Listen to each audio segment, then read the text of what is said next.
The plan to build tiny homes for the homeless in Lemon Grove is moving forward.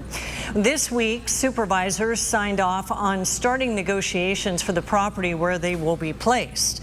And we've been covering the pushback since the plan. ABC 10 News reporter Ryan Hill follows through with the reaction to the latest development.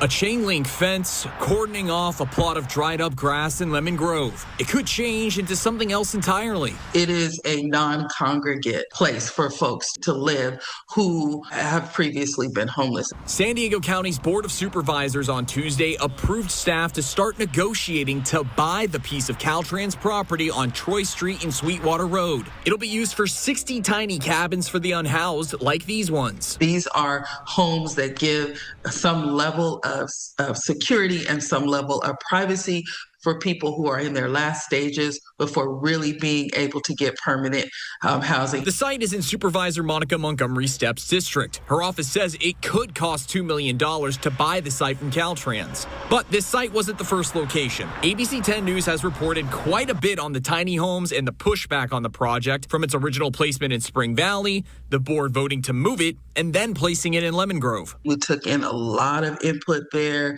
that we were able to incorporate it into what the drawings look like now.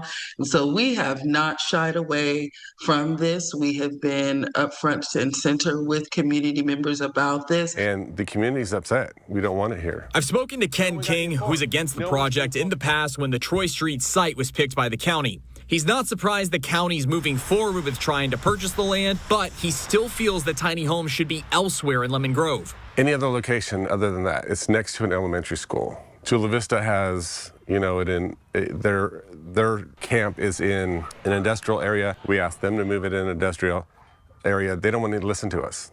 County staff will come back to the board later this year for a deal to buy the land, which the supervisors have to approve. ABC 10 News asked Montgomery Stepp if there's any shot at this project moving again. The only way that this project will not happen is if the federal or state government prohibit us from doing this. That's the only way. It will not be a county action, at least not on my behalf. The goal is to have shovels in the ground this summer, with the tiny homes being open the following year. Ryan Hill, ABC 10 News.